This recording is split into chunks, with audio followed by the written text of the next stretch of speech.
happy Saturday. I have the PRS today. That was the grab for this morning. So welcome. As you can see today, I'm in my newer studio. I've got a slightly better setup so I can see my laptop over here. So I will, 10 seconds, you all better sit up straight. Well, now I can kind of see the chat, and I'll go through and answer some questions later. Hello, literally started last Wednesday. Congratulations. And you help me a lot with your videos. You are so welcome. Good morning, Robert. Feel free to throw in the chat where you're coming in from so everyone can see all around the world where people are learning to play guitar. And this is an important time of year. It's a pivotal time of year, especially if you live where I live in New England, where it's starting to be sunny. It's actually going to be 75 outside today. So this is like the first official real warm day of the year. So I'm excited to get outside a little bit today. And I have some friends coming over in a little bit, and we're going to be hanging out here at the house. I see Scotland and Wales in the house, Northern California. Yeah, Chris, finding it hard with bar chords. And we'll talk about that a little bit today. I'll try to remember to make a note of that.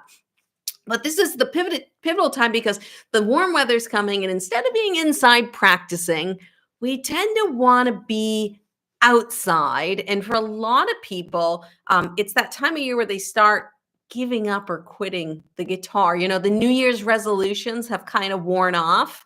And usually, you know, within 90 days of doing something new, whether it's a new workout routine, whether it's trying to learn to play the guitar, we eventually, for a lot of us, succumb to those feelings of like, this is too hard. I shouldn't be doing this. Why did I even start? And that's totally normal, okay? Because that's learning. Learning has all these plateaus, and that's usually the first plateau. There's those first 90 days of learning. It's very exciting when you get started, especially if you've gone through my crash course. I saw someone here.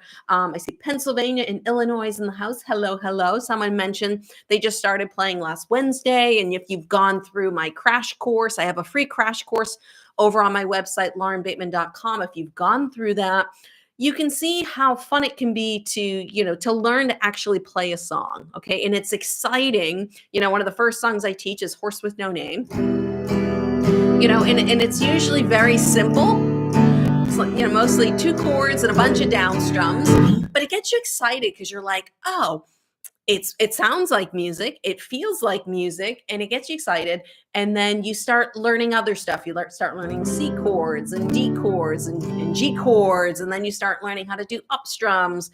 And it starts getting hard because learning the guitar is not easy, okay? And for a lot of people, they start getting that little voice in the back of their head, that self-doubt of like, I shouldn't do this. Or someone mentioned bar chords. They're starting to learn bar chords, and that can be frustrating. It's why I never teach beginners to play bar chords, because it will make them quit much quicker because they are difficult. If you're learning bar chords, I recommend getting a guitar like this or an electric guitar. So this is an electric guitar. It's a hollow body, so it's hollow inside. And the setup, though, on the fretboard is an electric. So the strings are much thinner. They're easier to press. It's much easier. It's much easier to play bar chords on an electric guitar versus acoustic. So if you're learning bar chords and you do have an electric guitar, I just saw a bright blue light over there. Thank you, Matt's Weird World, for the super chat donation. Appreciate that. Thank you so much for being here and watching and supporting. So the electric is always much easier. So if you have an electric, I'd recommend, if you're working on bar chords, start on the electric. One, to just, you're working on the muscle memory first, this actual shape, making sure that it's comfortable, okay? And even if you're doing open chords, same thing, okay? You can practice on an electric guitar first and then bring it over to the acoustic. Because the thing with the acoustic, it helps you build strength faster. It will help you build your calluses faster, okay? But it is a little bit more difficult to play, especially if you have a cheaper guitar that you've never had set up before, it can be very, very difficult to play. I have some students, it's not them, it's the guitar. So if you've bought a new guitar, electric or acoustic, I always recommend taking it to the guitar shop and getting it set up so that you can make it easier to play. Because that's another reason that people quit. The guitar just is so hard to play. I don't have my first guitar is down in Massachusetts. I don't have it here, but my first guitar, like the strings were this far off the fretboard. It was a very, very difficult guitar to learn to play on. It was also a dreadnought. It's like the biggest guitar I own. So for me, I'm very small. I'm just under 5'5", so I'm not super small. I'm pretty much average. But for me, a dreadnought is very big, and you can see this guitar here. It's got a thinner profile. Okay, I tend to like thin profile. My Ibanez that I have back in Massachusetts is even a thinner profile than this, but I tend to like very thin profile guitars because they're just more comfortable for me to play. Okay, and that's why when people are like, Lauren, what guitar do you recommend? I just recommend getting a guitar that's comfortable, whether it's a nice guitar like this PRS. You've probably seen my Crafter in videos. You've seen my Taylor. I also have a parlor size Crafter that you may have seen in a video or two. So it's whatever is most comfortable for you. That's what you need to get, because the more comfortable the guitar is, the more you're going to want to play it. Okay. If you don't love your guitar, you're not going to want to practice. You're not going to want to play it. And then you're going to quit. Okay. And that's what this whole video is about, is not giving up when things get hard, because the guitar is hard. Someone said chord transitions are so hard for me. And yeah, they're hard for a lot of people. If you have trouble with chord transitions, just throw a 1 in the chat. All right. Particularly, you hate that C to G chord change, or maybe it's the C to D. Those chord changes are not easy. Yeah, throw those ones in the chat. Let me know if you have a trouble with those chord changes. I see them in there. Yep, there they come. 1, 1, 1. So you are not alone. Chord changes, probably the biggest questions I get asked, and the most frustrating points, and again, the points that made people quit guitar. My chord changes are too slow. How do I make my chord changes faster? How do I stop muting the strings? People don't like when they're playing a chord and it sounds like that, right? Not the best sounding thing when you're trying to play guitar. So those are kind of like the big things that I get from people. 1, how do I make my chord transitions faster? How do I stop my chords from sounding like crap? Okay. And the other thing is, how do I make what I'm playing actually sound like the song? Okay. So on chord transitions, it's repetition. Okay. You've probably heard me say this before. One of my favorite Bruce Lee quotes is, I'm not scared of the man. And there goes my Boston accent. Very, very sorry. I am not scared of the man who knows 10,000 kicks. I'm scared of the man who knows 1 kick, but he's practiced it 10,000 times, which just highlights the importance of repetition. So if you hate that C to G, look, I got a whole wall of 1s over there. Hi, Jordan. How you doing? And you're practicing C to G. It's just back and forth. You can do this while you're watching TV. Okay. Just sit in front of the TV and do this. If your partner allows you to, just don't drive them nuts.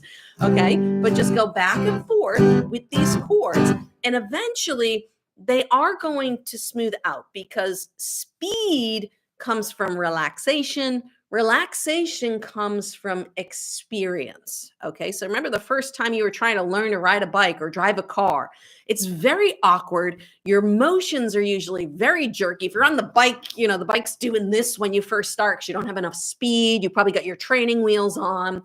Same with the car. The first time you hit a brake on a car, it's usually like, whew, it's usually like that dead stop. Okay. Because you're not used to how much pressure it takes. And as you drive more and as you ride your bike more, it becomes a lot more natural. And that same thing is going to happen with the guitar. Okay. It takes time. And unfortunately, it just takes a little bit more time than you're used to it taking. All right. So patience is very important, particularly with those chord changes. We talked about this the last time I went live. A lot of people, like, why am I muting my chords? And for a lot of people, if you see the way I'm holding my guitar, it's very straight up and down. A lot of people play their guitar like this so they can see the strings. All right. We called it tilt guilty. Someone went on the live, gave me tilt guilty or something. So don't tilt the guitar. I know you want to see the strings. It's better to look over the neck of the guitar as opposed to doing this. Because when I do this, what happens? We change the angle of the fretboard, right? And when you change the angle of the fretboard, you're now changing the angle at which your fingers play into the fretboard. And then you get a lot of this. Okay. And granted, yes, there are some people with bigger fingers. Everyone's hand is different. Okay. I would say I have pretty average hands. They're not, they're not too fat, but they're not skinny mini either, especially after years of playing basketball. I think I've jammed all of these fingers. And this one no, this one was dislocated. So my fingers aren't the best from playing basketball and other things. But I have pretty average fingers, but I definitely don't have as big of a reach as some of you guys out there. I know some of you guys got really, really long fingers, which, yes, can be an advantage when you play the guitar. But I've also taught people who have shorter fingers than me. Okay. So don't give up. Don't quit. Just understand it takes time. It just takes practice. All right. And playing a song, I want the song to sound like the song. A lot of times with songs, what makes them sound like the song is really the melody, you know? Hey, where do we go?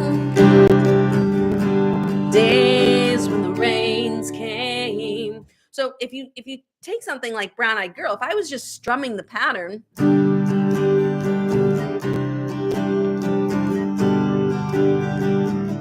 you might not know what song it is until I start singing.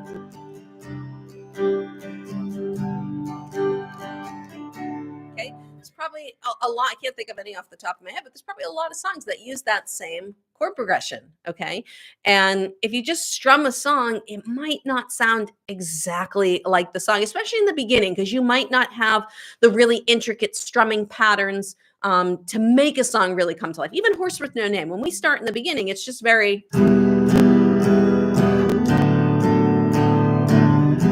Okay, very, very simplified, but eventually you can go.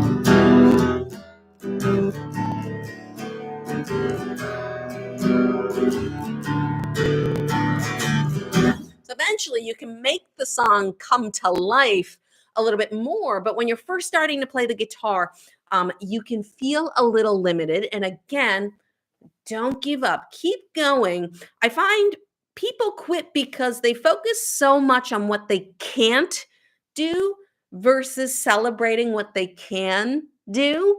And that's something I tell my students in my 7-level program. One of the first things I do in level 1, I tell them, record a video of yourself playing the guitar today when you're just starting your journey. Okay, when it's frustrating, on the first part of the journey. What a great little segue to Horse with No Name. But record yourself, okay? Because maybe you're going to record yourself, and this is you playing Horse with No Name the first time. And you got like the chords are muted, your timing's off. Record yourself. We're not here to make it sound perfect. What that recording does is it gives you a reference. It gives you perspective so that when you get to these plateau points, because in learning, you're always going to have plateau points where you're like, question, am I going to keep going? Am I going to push through this hard point, or am I going to give up? And when you get to that point, this is when that recording comes in handy, because it usually happens every 90 days or so. You go back and you watch that recording and you're like, wow, you realize how far you've come. Because for a lot of us, we don't see the changes we make day to day, week to week, or even month to month, because we are with ourselves every day. That's why like you see people who are getting in shape, they always have those before and after photos. Well, if you look at the before photo and you look at the after photo, like 1 week later, you don't see a lot of change, right?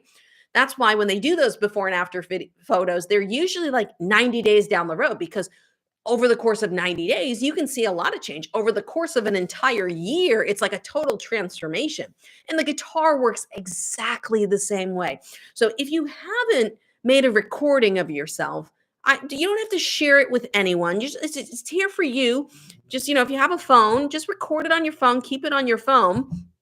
And then this way you have a reference point to go back to, so that when you feel like giving up, when you feel like quitting, don't. Okay, don't. Go back, watch the recording, and celebrate how far you've come. Let's pop over to the chat. Someone says, "What if my rhythm isn't good? I try to play along with the strumming patterns, but when I sing, it doesn't always work." Yes, Queen Bee, that is a very, very common thing. When you learn a strumming pattern, to be able to sing, it's like doing this. Put the guitar down for a second. It's like doing this, okay? This is singing and playing the guitar at the same time. All right. Now, if you haven't practiced, I can do this because I play drums and, I'm very coordinated, and I've done this so many times that I can sit here, I can tap my head and rub my stomach and talk to you. For some people, that you ask them to rub their stomach and tap their head, and like they're rubbing their head, rubbing their stomach. They don't, it's very, very awkward, very uncoordinated. And that's what happens with singing and strumming at the same time. All right. So this is your strumming, and then you got to throw the singing on top of it. But for a lot of people, we don't have that coordination yet. Okay. We don't have that coordination. So how do we get that? We have to know the strumming pattern like inside and out, meaning if I pick up my guitar, I should be able to, like, if I move, and I might go out of focus a little bit here, but I should be able to walk around the room while strumming my guitar and not skip a beat. Okay, so if I have a strumming pattern, let's just say it's 1, 2, and I don't have my guitar strap, which is gonna make this really hard, but it's 1, 2, 3, and 4, and I'm gonna try and go. Of course, I'm very limited by the space I have here, and I don't have a guitar strap on this guitar, which makes it hard to hold the guitar. But you can see that's where you have to be. And I just want to make sure I'm in focus here. Perfect. That's where you have to be with the guitar to strum and sing at the same time. That strumming pattern has to be on autopilot, because as soon as you open your mouth, that takes all of your brain power. And you'll hear me sometimes when I'm teaching more intermediate songs on my channel, you'll sometimes hear me say, I'm going to do the best I can to play the strumming pattern that I've taught you. But once my mouth opens up, my strumming hand does whatever it wants. And that's a good thing. Okay. When you get your strumming hand to the point that has a mind of its own, that's actually a really, really good thing. And if you're someone like, say, your open chords, you're like, Lauren, I got open chords. I'm not a beginner anymore, but my strumming really stinks. Check out my expressive strumming course. Okay. laurenbateman.com/strumming. Or if you go to my courses page, it's my strumming course. And I think it's over 50 lessons. And all it is about strumming and becoming a better strummer. Okay. So that's a great course. If you're someone that's like, Lauren, I'm not an absolute beginner. I don't need your 7-level guitar system, but I'd like to work on my strumming. That's a really, really great course for people who kind of want to take their strumming to the next level. I do start off with some easy stuff in the beginning, but then it progresses to more challenging things later in the course. Let's see what else we got here. Romania is in the house. Hello. 13 years old. Hi, Jordan. That's awesome. And I want to play Amazing Grace at my great grandma's funeral. Any tips?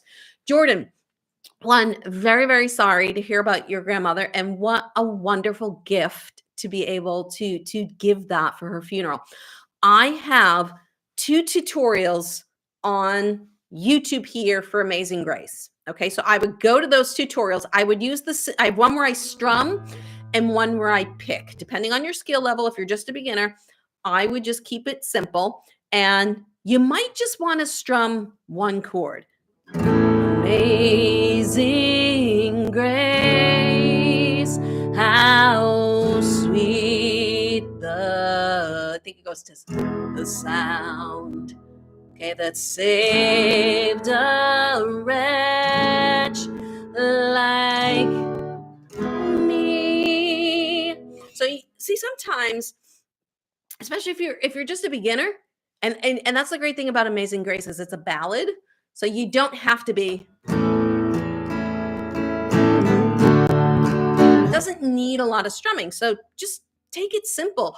Let the guitar ring. So many students are afraid to let the guitar ring and sing. And that's what I would do. Amazing grace, how the sound. And I don't know if I'm playing the chords in the correct order, but go to my website, laurenbateman.com, under the song section. Just look up Amazing Grace and you'll find the tutorials there, and you'll find the words with the lyrics. And all you need is 3 chords, A, D, and E, to play that song. So Jordan, I hope you can get that done and just keep it simple. Okay. I actually years ago, many moons ago, I played guitar at my aunt's funeral.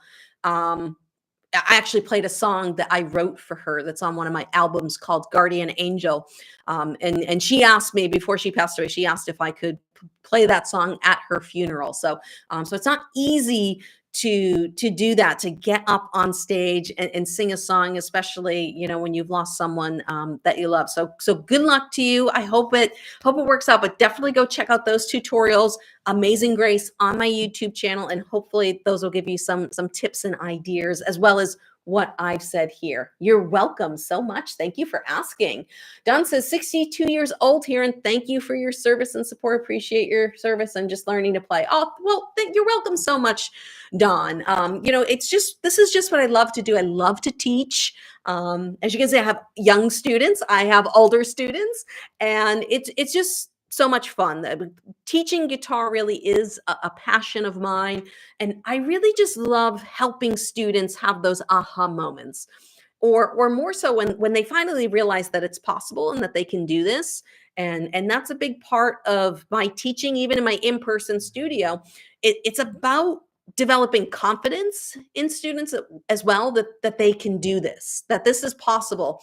Because for a lot of you, some of you are older. A lot of my clients in my program are over the age of 50. A lot of people in their 60s, a lot of people in their 70s. And this is just something they've wanted to do their entire life.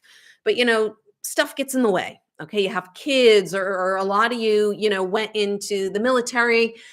Maybe, you had a job that got in the way. Life just gets in the way sometimes. And for a lot of my students, they're retiring or they're coming up on retiring, and they're looking for a fun hobby. And this is it. And I understand that for many of you, your goal is not to go to music school. I didn't go to music school myself, big surprise. My degrees are in archaeology and biology, if you didn't know. I don't have a degree in music. I don't have a degree in education. So if I can do it, you can do it, okay? And I admit, I was mostly self-taught on the guitar, because we didn't have a lot of money growing up, so we couldn't afford the guitar lessons. My grandfather used to pay for my piano lessons. I hated it. So my parents weren't going to waste any money on guitar lessons. My sister, who's actually coming over later today, she bought me my first guitar when she was in college. I was in high school. It was a confirmation gift. I was 15 going on 16. And she bought me this guitar. My mom's like, do not buy her a guitar. She's just going to waste it, just like she did the piano lessons. And here I am. But I think that just goes to show you how much guitar and music really spoke to me. And I know for a lot of you, there's something just calling to you about the guitar and learning music. And I get that. It was really the guitar. The piano I just didn't understand, but it's really the guitar that made me fall in love with music and songwriting and performing. And I hope that you enjoy the guitar as much as I do. And if I can just be the starting point for you that helps you get started and makes you believe in yourself, that's what I'm here for. And that's why, I have so much free stuff here on YouTube for those of you, who live around the world, or for those of you, that can't afford the course. There's a lot of free stuff here on YouTube that you can learn from. But if you are looking for more of a step-by-step system, I do have my 7-level guitar system, laurenbateman.com/course. If you don't want to be bumping around and looking for videos all over the place, if you want things step-by-step in order, I highly recommend that you do go check out the course, because, guitar, as I said earlier, is not easy, but it's absolutely worth it. It is 100% worth it. And, just emotionally, spiritually, there's so many great things with a guitar. I recently had a student who passed away who had been with me since COVID, and he was one of the students in this course. And his wife reached out to me because, as a teacher, I sometimes don't realize the impact I have on people, and not just my students, but even their family members, the people in their lives. And his wife reached out to me and said, "Lauren, I just wanted to let you know I've been married to my husband for 41 years." 41 years. And she's like, he never sang to me. And once he started learning the guitar, he started singing and sharing his voice with her. And she said, you gave him the confidence to share his voice with others. And she thanked me for that. She thanked me because now, she has all those wonderful memories of him playing the guitar and probably singing songs to her. And that's a wonderful thing. And as teachers, we don't realize the impact we have on lives and the ripple effect that we can have on people. So I'm happy to be here. So sorry to go off on a tangent like that, but you said thank you, Dawn. And I just want to say that I really appreciate that. I really appreciate all the support here on YouTube. I did an interview, earlier this week with someone, and we were talking about my success. And I said, in March of 2017, I uploaded my first video, my first reel, where I was like, I'm going to do guitar lessons on YouTube. And it was Hound Dog by Elvis Presley. And I uploaded the video to one view, which was probably me just making sure that I watched the video, that it worked. Okay. So we went from, getting one view to, hey, I have 176 people on this live stream right now. And hopefully this live will go and thousands of people will see it. And hopefully people who are thinking about possibly or thinking about quitting the guitar are going to think about that and say, oh, you know what? Lauren told me it's hard. I'm going through a hard time. Maybe I should make that recording. All right. If you're watching this, your number one assignment after I turn this off is to go record a video of you playing wherever you're at now, no matter your skill level. So you have that reference point to keep going. Let's see. Hi from Southern France, 18 months on the guitar. Congratulations. Yep. 64 retired. And you were my first online go-to channel 6 years ago. Holy smokes. Well, thank you so much. You've been supporting me almost since the beginning. Thank you for that. I appreciate it. Hi, Lauren. Please, if I hold down the bottom strings and play the 1-finger chords and 2-finger chords, it's awesome, but the pitch is different. Can I strum all 6 strings? So, Peter, great question. So those 1-finger chords and those 2-finger chords, those are what we call inversions, okay? So they are, so like say this is a C chord, like even this, just the 1 finger on the B string, and you play the bottom 3 strings, that is also a C chord. This is a C chord. And then obviously this is a C chord. This is a C chord. This is a C chord. Okay, there's C's all over the place on the guitar. Now, the more strings you play, the fuller the sound you're going to get. Now, you can't play all the strings, and the reason for that is you'll get some strings that don't sound good. That's me playing the C chord. The reason is this A note. Okay, E chords, a little music theory for you. I'll try and keep it simple.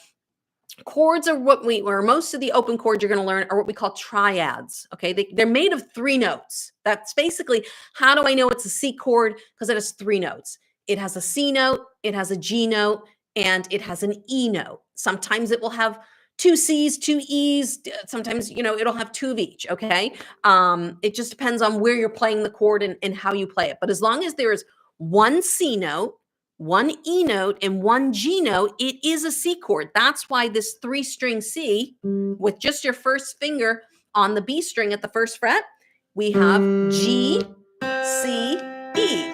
So that is a C chord. The downside of that is you are only playing the treble strings. Okay, so it's going to have a much brighter, tinnier sound to it versus if I play a C chord, or I play this one, which is a C chord with the G in the bass. If I play that one, yes, I can strum all 6 strings. And a lot of times if you play a normal C chord, if you catch that top string, it's E. So it doesn't sound horrible, but you get kind of this dark, muddy sound over the top. Okay, so the more strings you play, the fuller the sound of the chord. And that's why a lot of people eventually, if you're playing the two-fingered C chord, we eventually want to graduate to the fuller chords just because they sound nicer because you have more strings. But that's the reason why it might sound a little off, is because we don't have all the strings ringing through to give the chord its full tonality, its full sound. Okay, so like this two-finger G chord I teach you, it's actually called a G6 chord. It's a G6. It is a G chord, but it's going to be a little dissonant. Dissonant is like harsh. Think of harshness on the guitar versus the full G chord. Okay, so but it still works. Just the full G chord has a little bit of a brighter tone to it. So that hopefully helps you answer that question, Peter. Thanks for the encouragement. You're so welcome. Yeah, there are so many ways to play a triad or chord. Yeah, and again, I will admit I'm not the best guitar player in the world. I don't know a lot of inversions up and down the neck of the guitar. A lot of like jazz musicians know them all over the place. But obviously you saw there, we have C chord, C chord, C chord. Okay, C add 9. Okay, a C add 9 chord. I got a bar chord here. I got a bar chord up here. So I know where kind of like all the major stuff is. Once I get into inversions, I kind of have to figure it out myself, how to play them. So, so if inversions and stuff you're not very familiar with, don't worry. They're a whole nother, that's more of like an intermediate thing. I would consider. If you're a beginner, stick with your open chords, progress to bar chords, and then eventually, like if you want to get into jazz style chords and stuff, you can do that definitely down the road. But in the beginning stages, just stick with the open chords because they're not as difficult to play as the bar chords. We already talked about bar chords. There is a strength component. They're awkward. They're hard to play. But once you play them, they're super fun. Yeah, like I always think of like Stairway. Is it man? It's minor.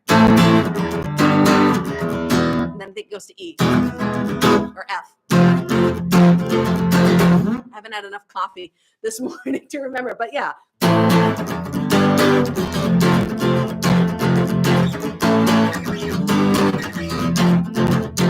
Once you get into bar chords, you can do really, really cool strumming stuff. I teach some of that stuff in expressive rhythm. I actually, I teach you the strumming pattern for that Stairway to Heaven section. It's not Stairway to Heaven. It's just a chord progression with a strumming pattern. But I teach you how to do that stuff in the expressive rhythm course. Someone from El Salvador, California. Hello. Hello, hello.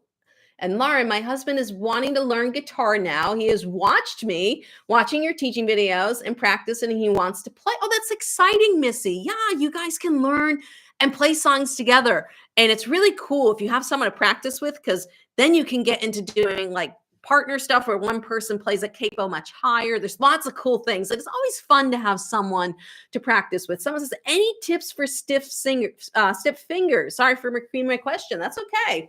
You've been on the fence about quitting. Yeah, so thank you for asking, Chris. I don't want you to quit. So I'm guessing stiff fingers probably from arthritis or probably from tendonitis or something. So typically, let me reach down here. If you have stiff fingers and you're having trouble with the strumming hand, Black Mountain Picks makes this pick. It's a spring-loaded pick. Black Mountain Picks is the company. I'm not getting paid. I don't have an endorsement with them, but this is something I recommend to my students who have arthritis. It's a clip, and I don't have to hold the string. So if your strumming hand's tight or you have arthritis, my brother-in-law is a physical therapist, and he told me the name of this knuckle, and I can't remember, but if you have arthritis in that knuckle, if you use this little pick, it can help relieve that on the strumming hand. Now, fretting hand.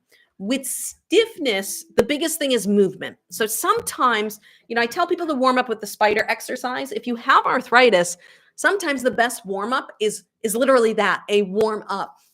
I've had students who use hand warmers just to get, because you got to get the fluid in the joints moving, and you got to get the blood into the fingers. So by just using a hand warmer first for maybe a minute or two to get your hands warm, then simply doing this, opening and closing your fingers. Now, I know my dad has rheumatoid arthritis, so trust me, I know how painful it can be. Sometimes he can't even open and close his hands. So if you're someone who has arthritis, I know there's going to be good days. I know there's going to be bad days. And you know what stuff aggravates it, like when it's cold outside, it goes cold, hot, or it's a rainy day.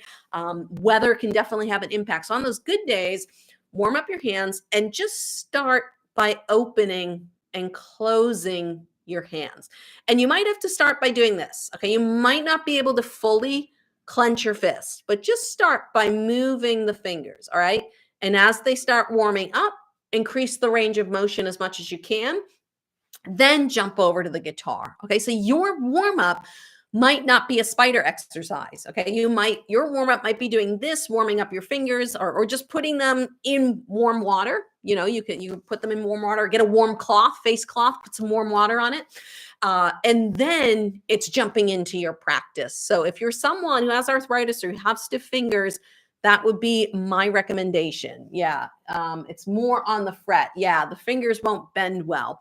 So that would be my recommendations, Chris. If there is a lot of inflammation, I know there's certain diet things you can do to help reduce inflammation in general in the body. So those are things that you can look to as well. I'm not a doctor. I'm not, a medical professional.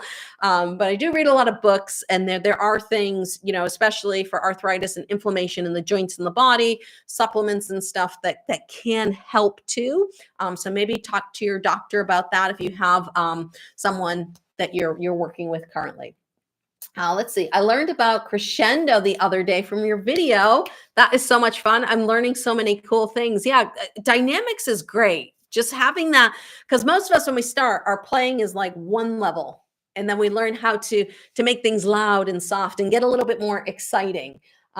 Please don't quit. No, I'm not quitting. Don't you worry. And I have those moments myself. I'm human.